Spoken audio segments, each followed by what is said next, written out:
Hello everyone, my name is Stella. I'm currently a master's student at the University of Edinburgh, and I'm focusing on zooarchaeology, but this is a project I did for my bachelor's.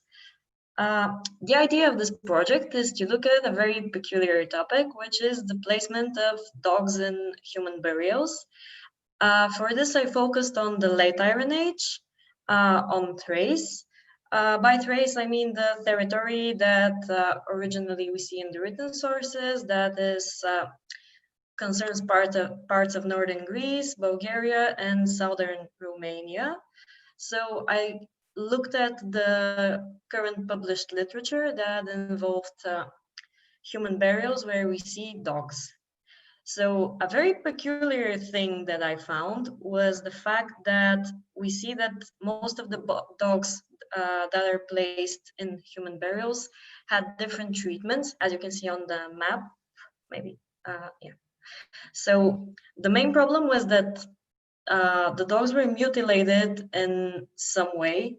Like most of them were either cut in half, beheaded, or we see another peculiar thing that's like we have whole dogs placed in the human burial, but surrounding the burial, we find different parts of dogs, or again, only the head of a dog.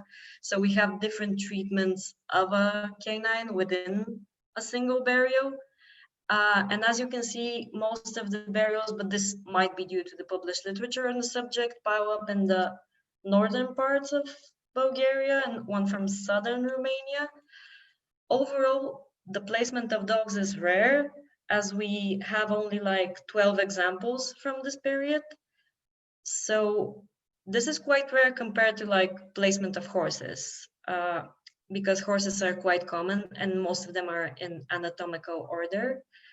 So later on in my poster, I suggest something that dogs in the Greek world overall play quite a weird role because they're regarded as some of the beings related to Hecate, the goddess of magic. She's also known as Cunephalos, which is like the dog-headed, or another epithet for her is the dog liver. So from written sources, we know that dogs were sacrificed in her name on crossroads and in certain magic rituals.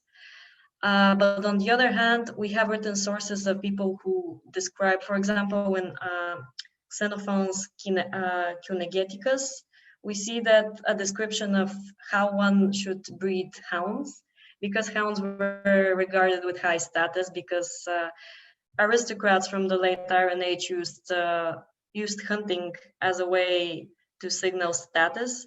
So one of the things we see a lot of in art from the period is like boar hunting scenes or deer hunting scenes. An example is this fresco from one of the Thracian tombs in Alexandrovo, where we see two hounds attacking a boar. The scene is also common in other parts, like for example in Italy, you have them in tombs in Greece as well.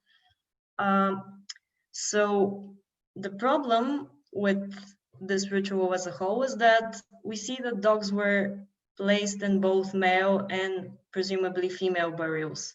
So we can't say that dogs were placed only in male burials, so they signal the hound. And again, for the interpretation that they were sacrificed in some magic ritual, again we have a problematic approach because like not all of the dogs were treated equally, so some were placed whole. And I think that a closer zooarchaeological study of this subject might be really interesting.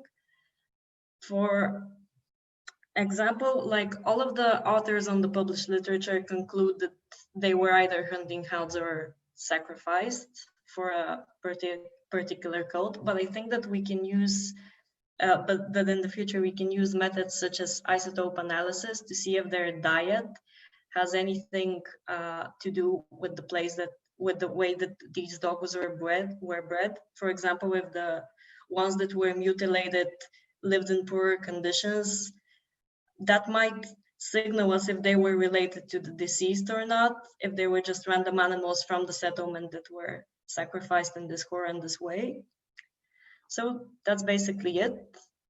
This topic is not like widely discussed, so I just thought it would be interesting to present it because we usually regard dogs as like our fellows and we don't see them in such way that they might be sacrificed in human burials, especially in this mutilated way.